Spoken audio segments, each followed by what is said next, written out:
ಸೂರ್ಯಕಾಂತಿ. ಸ್ವಾಮಿ, ನನ್ನ ಹೆಸರು ಮಂಜುನಾಥ್ ಅಂತ.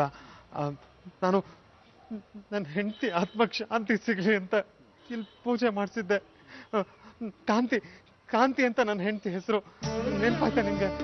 ಸರಿ, ಸಂತೋಷ. ಈಗ ವಿಷಯ ಹೇಳಿ, ಏನಾಗಬೇಕು ಇವಾಗ? ಸರ್, ನನ್ನ ಹೆಂಡತಿ ಸತ್ತಿಲ್ಲ ಸರ್, ಅವಳು ಬದುಕಿದ್ದಾಳೆ. ಅವಳು ಬದುಕಿದ್ದಾಳೆ ಅನ್ನೋ ವಿಷಯ ನನಗೆ ಗೊತ್ತಿರ್ಲಿಲ್ಲ.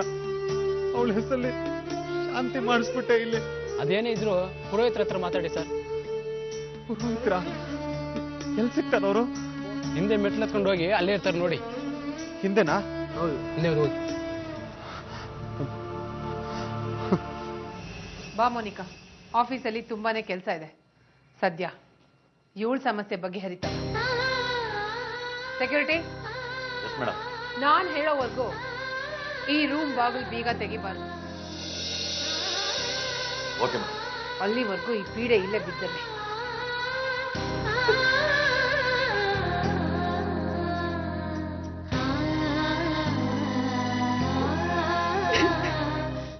ಅಯ್ಯೋ ದೇವ್ರೆ, ನನ್ನ ಈ ಘೋರ ಅಪರಾಧಕ್ಕೆ ಏನ್ ಪ್ರಾಯಶ್ಚಿತ್ತ ಮಾಡ್ಕೊಳ್ಳಿ? ಏನಾದ್ರೂ ದಾರಿ ತೋರಿಸು ಭಗವಂತ, ಏನಾದ್ರೂ ದಾರಿ ತೋರಿಸು.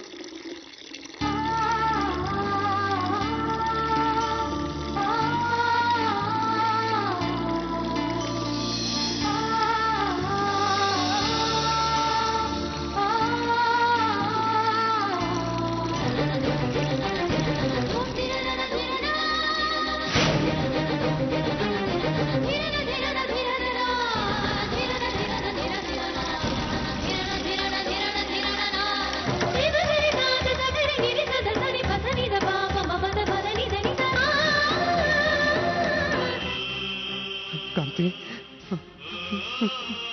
ನಿನ್ ಪಾಲ್ಗೆ ನಾವೆಲ್ಲ ಯಾವತ್ತೂ ಸತ್ತು ಹೋದಾಗಿದ್ವಿ ಅಲ್ಲ? ನಿನ್ನ ಕಷ್ಟದಿಂದ ಪಾರ್ ಮಾಡೋದಕ್ಕೆ, ನಿನಗೆ ಸಂತೋಷ ಕೊಡೋದಕ್ಕೆ ನಾವು ಯಾರು ಪ್ರಯತ್ನನೇ ಪಡ್ಲಿಲ್ಲ. ಯಾಕಪ್ಪ ಈ ತರ ಅಳ್ತಾ ಇದೆಯಾ? ಏನಾಯ್ತು? ಯಾಕಪ್ಪ ಮರಿ ಅಳ್ತಾ ಇದೆಯಾ? ಏನಾಯ್ತು? ಇಷ್ಟು ಪುರೋಹಿತ್ರೆ ನಡೆದಿತ್ತು. ಇಷ್ಟೇ ತಾನೇ, ಹೋಗ್ಲಿ ಬಿಡಪ್ಪ. ನಾನು ತುಂಬಾ ದೊಡ್ಡ ತಪ್ಪು ಮಾಡ್ಬಿಟ್ಟಿದ್ದೀನಿ.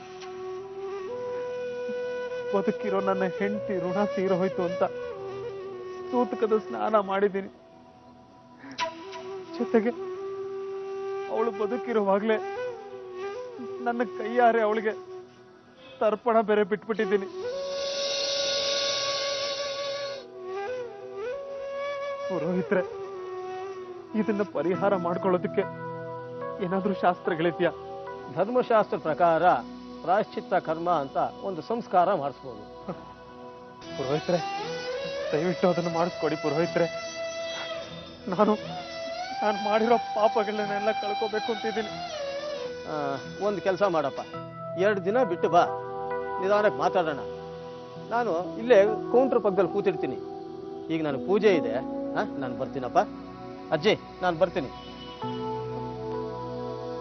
ಇದರಿಂದ ನಿನ್ ಹೆಂಡತಿಗೆ ಏನು ತೊಂದರೆ ಆಗಲ್ಲಪ್ಪ. ಗೊತ್ತಿಲ್ಲದೆ ಏನಾದ್ರೂ ಹೀಗಾದ್ರೆ 10 ವರ್ಷ ಆಯುಷ್ ಜಾಸ್ತಿ ಆಗುತ್ತೆ ಅಂತ ತಿಳಿದವ್ರು ಹೇಳಿದ್ದಾರೆ. ನನ್ನ ಹೆಂಡತಿ ಬದುಕಿದ್ದಾಳೆ ಅನ್ನೋ ಸಮಾಧಾನ, ಸಂತೋಷ ನನಗಿದೆ.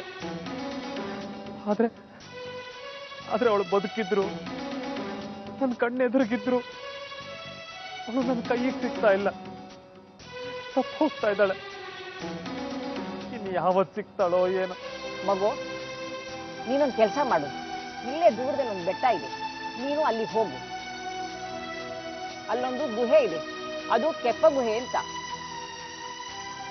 ಆ ಗುಹೆಯೊಳಗೆ ಕೆಪ್ಪ ಗುಹೇಶ್ವರ ದೇವರಿದ್ದಾನೆ. ಅವನು ಬಹಳ ಶಕ್ತಿವಂತ.